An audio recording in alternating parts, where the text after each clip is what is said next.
Hey guys, so we're continuing on with 5.5 trig equations. We're going to talk or start with page 613 on using factoring to separate two different trigonometric functions in an equation. So we've seen that factoring is used to solve some trigonometric equations that are in quadratic form.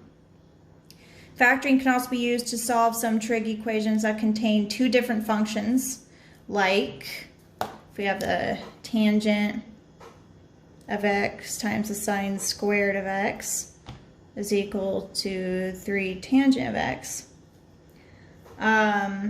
So in this case, we're going to move all the terms to one side and obtain 0 on the other side, and then try to use factoring to separate the different functions. So let's solve this. Let's say that x is greater than 0 and less than 2 pi. So we want to move all terms to one side and obtain 0 on the other. So I'm going to subtract 3 tangent of x from both sides. So now I have tangent x sine squared of x minus 3 tangent of x equals 0.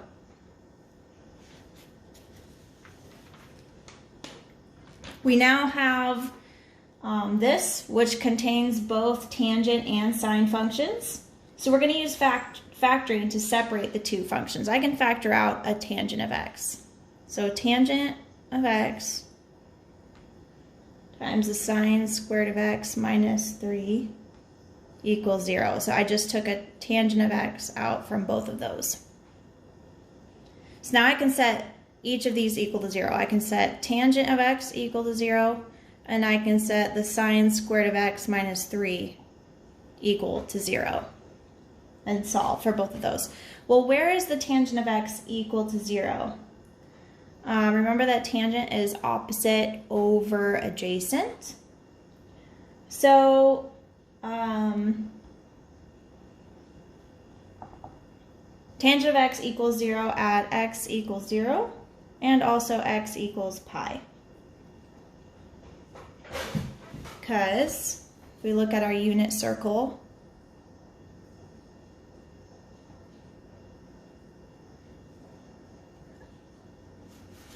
y over x, this is 0 over 1, this is 0 over negative 1, the other two are undefined. So at 0 and pi is where tangent of x equals 0.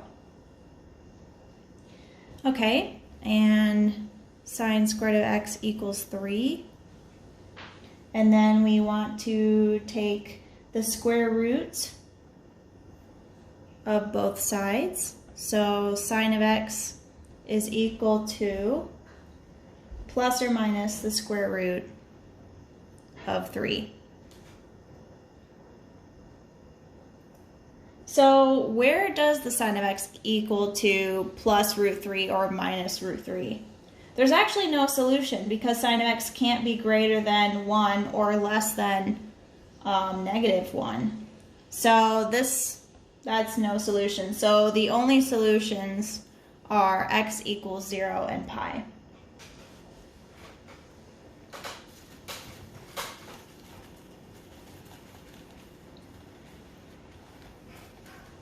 Okay, using identities to solve trig equations. So some trig equations contain more than one function on the same side, and these functions cannot be separated by factoring. For example, 2 cosine squared of x plus 3 sine of x equals 0. How can we obtain an equivalent equation that has only one trig function? Well, we can use the identity sine squared of x plus cosine squared of x is 1. So sine squared of x plus cosine squared of x is equal to 1. And substitute that in. Let's say for the cosine. So the cosine squared of x is equal to 1 minus the sine squared of x. So then we can get all sines. So I'm going to plug this part in for cosine. So 2 times 1 minus the sine squared of x plus 3 sine of x equals 0. So 2 minus 2 sine squared of x plus 3 sine of x equals 0.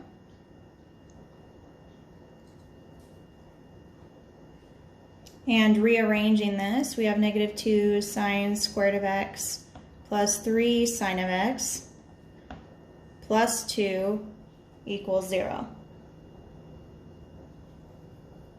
And then if we change the signs, we can change each of the signs to the opposite to make it a little bit easier. 2 sine squared of x minus 3 sine of x minus 2 equals 0. That's basically what we did, was we multiplied both sides by -1. All right, now we can factor this.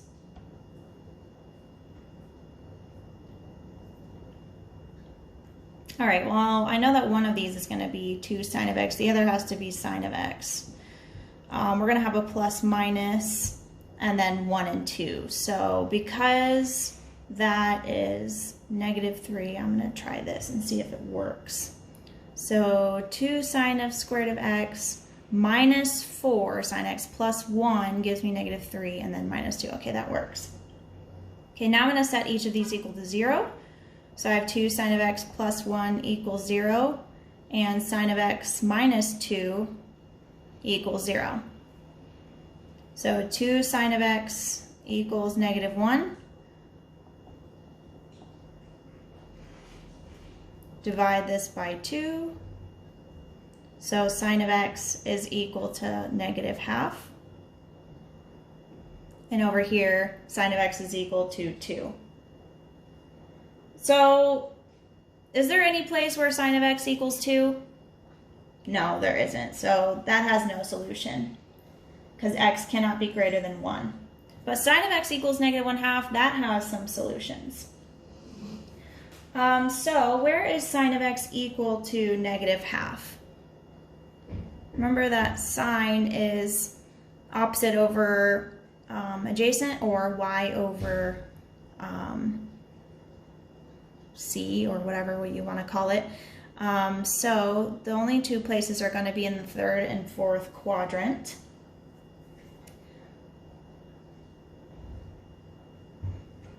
This is a 30-degree angle, or pi over 6.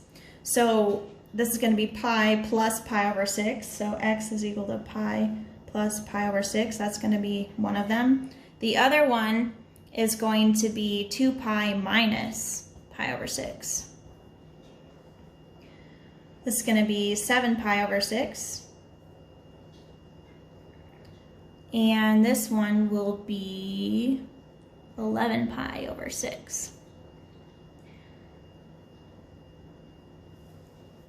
So these are the solutions.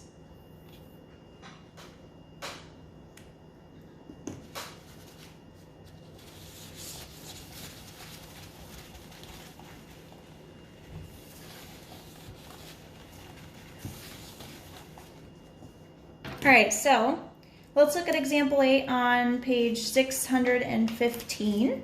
Solve the equation cosine of 2x plus 3 sine of x minus 2 equals 0, where x is x is greater than or equal to 0 and less than 2 pi. All right, so the given equation contains a cosine function and a sine function. So that means we have to change one of them. The cosine is a function of 2x, and the sine is a function of x. Well, remember, if you remember back to some of our previous equations, let me see if I can pull these out.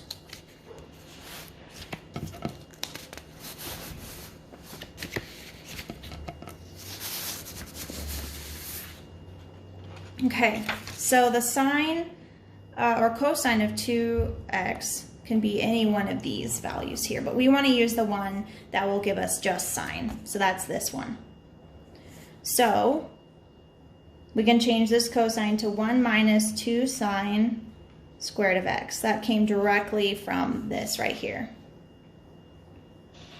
Okay, plus 3 sine of x minus 2 equals 0.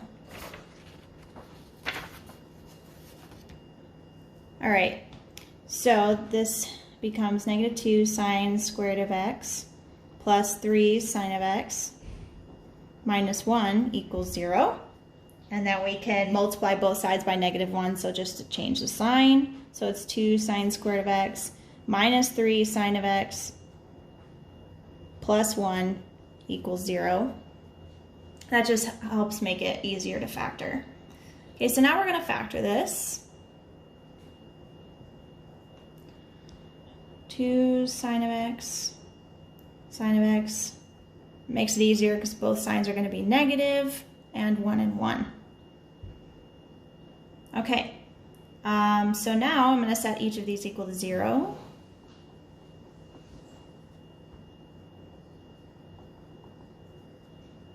Okay, add 1 to both sides, so 2 sine of x equals 1.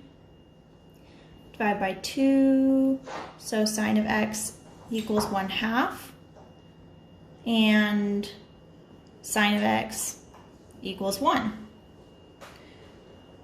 All right, so where does sine of x equal 1/2? Well, that's going to be in the first and second quadrants.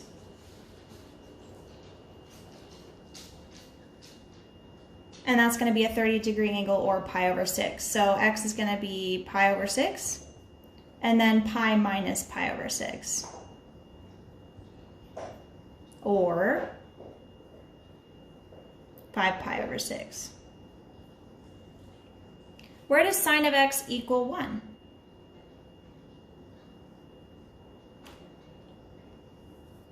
Remember, that's the y value. So where is the y value 1? Well, that's at pi over 2, where we have the point 0, 1. So that's going to be pi over 2. So our solutions are pi over 2, 5 pi over 6, and pi over 6. If you wanted to write these all together, you would say x equals pi over 6, pi over 2, and 5 pi over 6. That's a little bit more neat.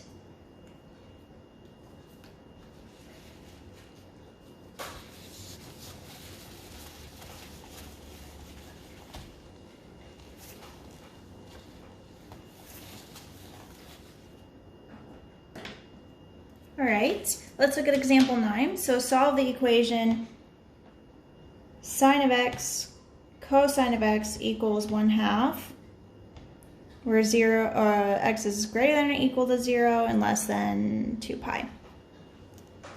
So this equation contains both a sine and a cosine. So how can we obtain a single function? If we multiply both sides by 2, we can use a double angle identity. So these are the double angle formulas here, and we would be able to use one of these. So let's multiply by 2 to get rid of it over here. So now we have 2 sine of x cosine of x equals 1. What is 2 sine of x cosine of x? Well, here's 2 sine of theta cosine of theta. That's the same thing, and it's equal to sine of 2 theta. Sine of 2x equals 1.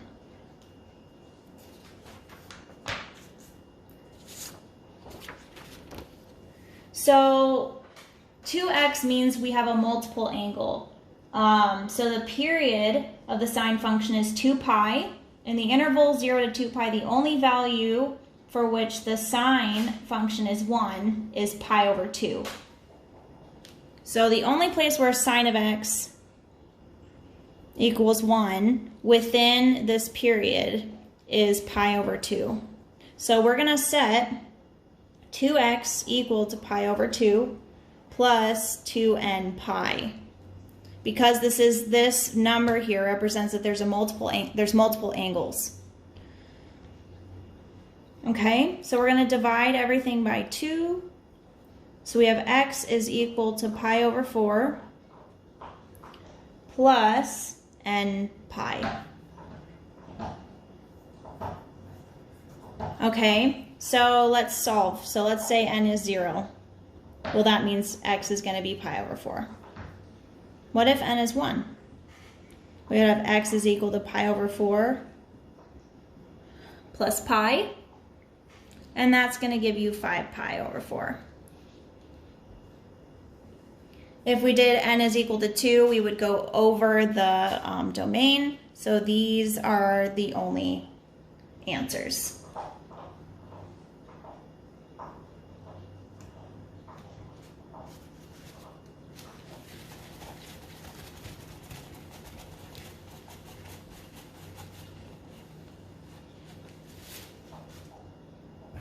Okay, let's look at another equation that contains two different functions.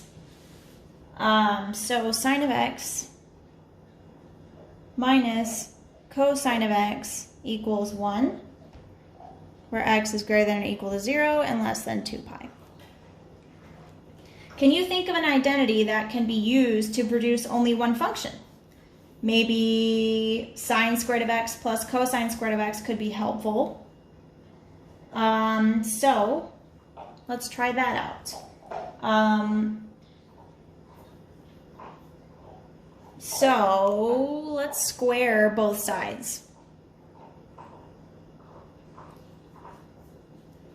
Because we want to use the equation sine squared of x plus cosine squared of x equals 1.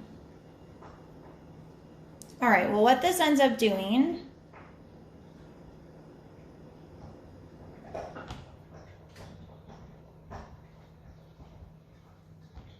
is this.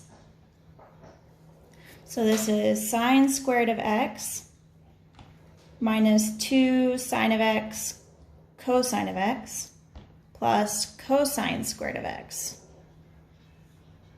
Oh, equals 1. All right, well, we've got a sine squared of x plus cosine squared of x. And we know that sine, I'm not going to write that down. We know that sine squared of x plus cosine squared of x is 1. So these two combine to become 1. So now we have 1 minus 2 sine of x cosine of x equals 1. Okay, subtract 1 from both sides. Now we have negative 2 sine of x cosine of x equals 0. Divide by negative 2. And we have sine of x cosine of x equals 0. So we can set each of these individually equal to 0. So sine of x equals 0, cosine of x equals 0.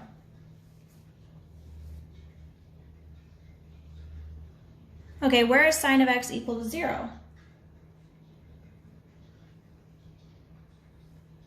Wherever y is 0.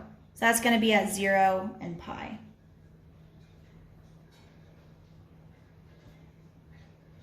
Where is cosine of x going to be 0? That's going to be wherever x is 0, which is at pi over 2 and 3 pi over 2.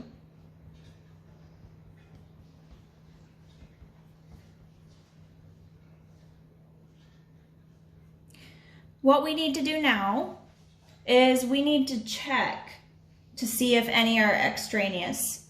So we need to check each of these to see if this is correct. We need to check each of these. All right, so let's check 0 first. Back into our original equation. Our original equation is sine of x minus cosine of x equals 1.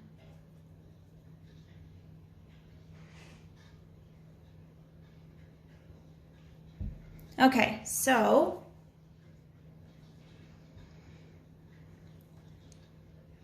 if we plug in 0 for sine of x, that becomes 0. Minus cosine of 0, which is 1. So negative 1 equals 1? No. So 0 is not a solution. Okay, let's check pi over 2. So we have sine of pi over 2 minus cosine of pi over 2 equals 1. What is the sine of pi over 2? That's 1. Cosine of pi over 2 is 0. And that is true. Okay, so pi over 2 is an answer. What about pi? So sine of pi minus cosine of pi equals 1. What is the sine of pi? That's 0. What is the cosine of pi? That is -1. So that is true because the double negative is a positive. So pi is true. I'm running out of room, so I'm going to erase this. What about 3 pi over 2? So sine of 3 pi over 2 minus the cosine of 3 pi over 2 equals 1. What is the sine of 3 pi over 2? It is -1 minus 0 equals 1. That is not true. So our only answers are going to be pi and pi over 2.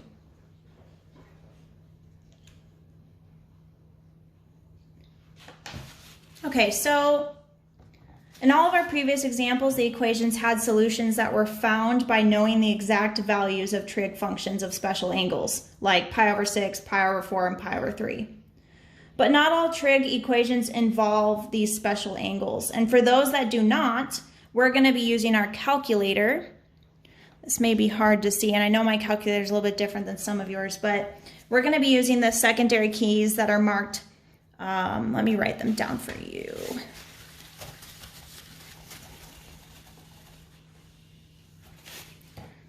They are marked like this.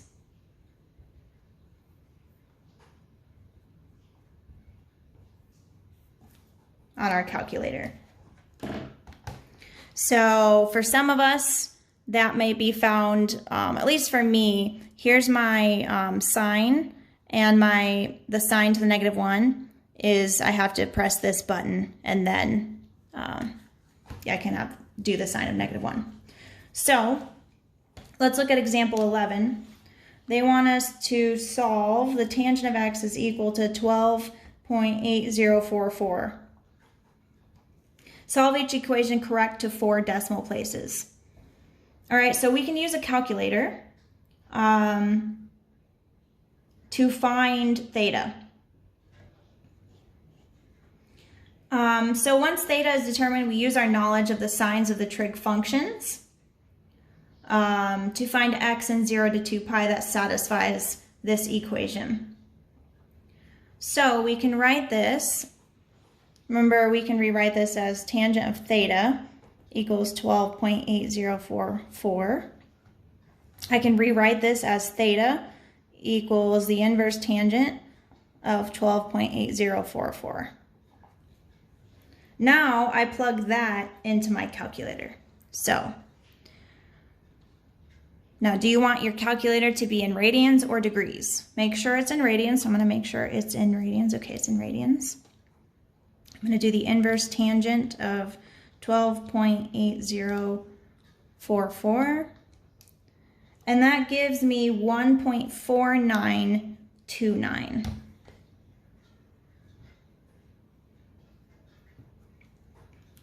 Now for some of you, at least for me, I did second.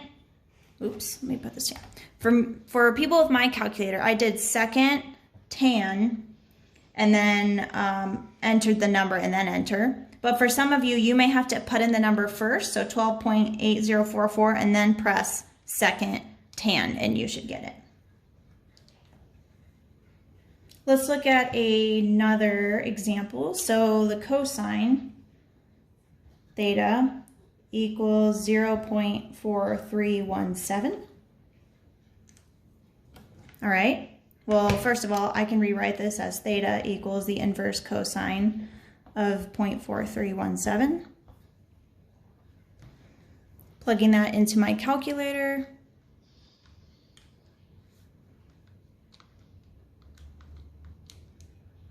I got 1.1244.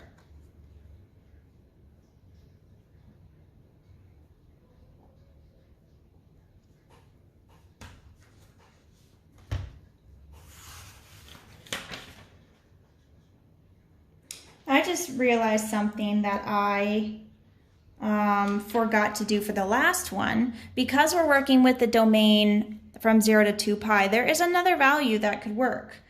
We can add pi to this, and that'll give us another, so 1.4929 plus pi will give us another value, and that'll give us a value in quadrant 3. So going back to that one, plus, some of you have a pi button, otherwise you can just enter 3.14.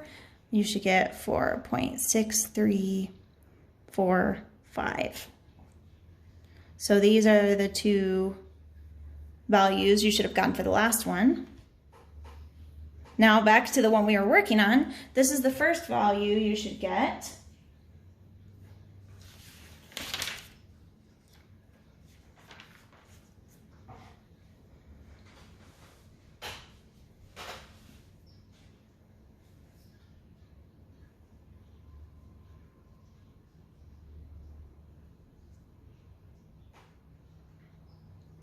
So,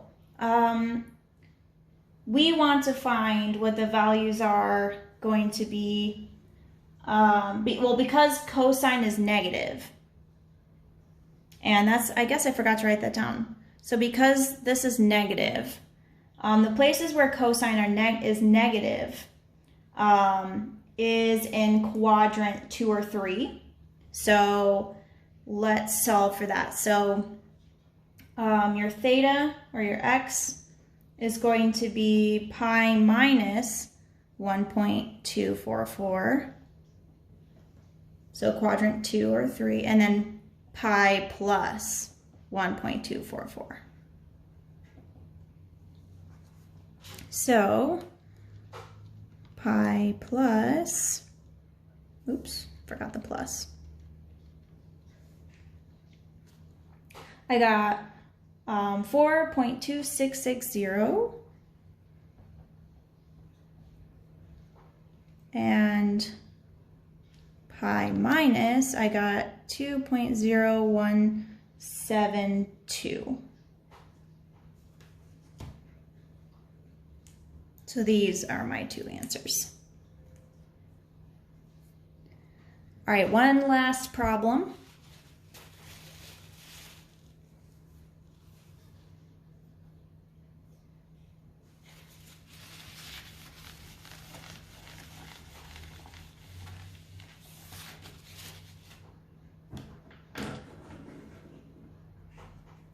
So we want to solve the equation to 4 decimal places. Sine squared of x minus sine of x minus 1 equals 0. For x is greater than or equal to 0 and less than 2 pi. The given equation is in quadratic form, so we can use the quadratic formula to solve for sine of x. So we know that a is going to be, the number in front here, b is going to be the number in front here, and c is that. So sine of x equals, and remember our formula is negative b plus or minus the square root of b squared minus 4ac over 2a. Or, plugging in numbers, negative b is negative 1 plus or minus the square root of negative 1 squared minus 4 times 1 times negative 1, running out of room, all over 2 times 1. So simplifying this, we have 1 plus or minus the square root of 1 plus 4 over 2, which is 1 plus or minus the square root of 5 over 2. So sine of x is equal to 1 plus or minus the square root of 5 over 2. What is 1 plus or minus, well, first of all, we have to split this up. So we have sine of x equals 1 plus the square root of 5 over 2, and sine of x equals 1 minus the square root of 5 over 2. Now solving the 1 plus square root of 5 over 2 on a calculator 1 plus the square root of 5 divided by 2 gives me 1.6180. And for the other one, 1 minus the square root of 5 divided by 2 gives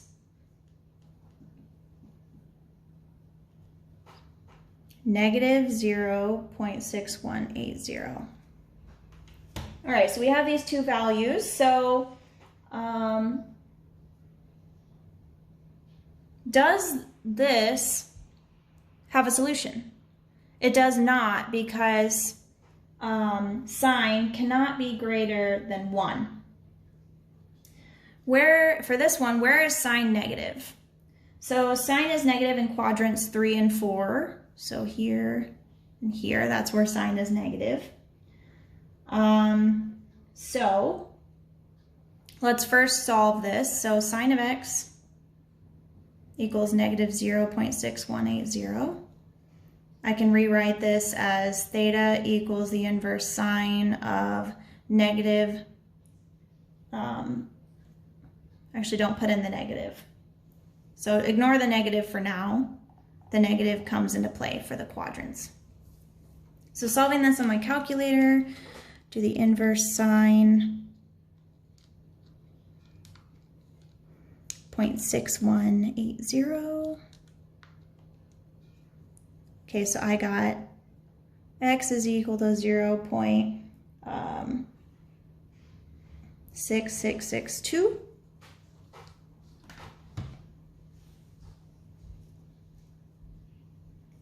All right, so we found what that is. Now we need to use that to solve and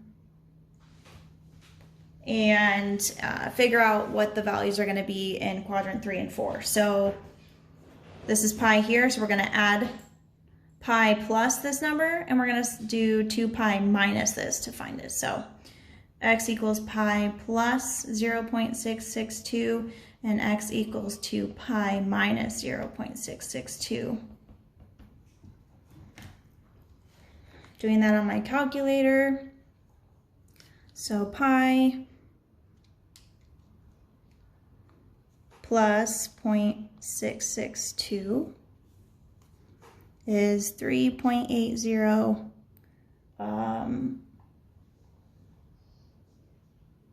I got 3.80359, but it looks like your book got something a little bit different. I'm just going to put what I got. I got 3.8036.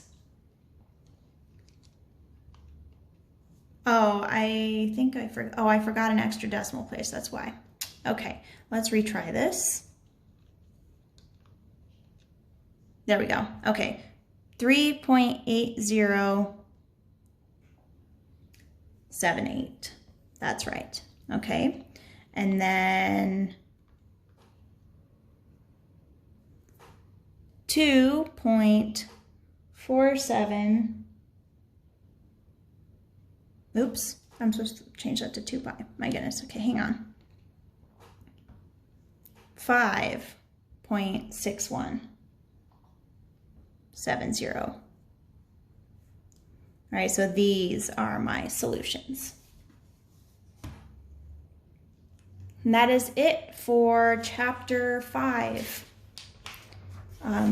Tomorrow we're going to be doing a review for your test. I'm going to be choosing problems that are going to be like the problems on your test.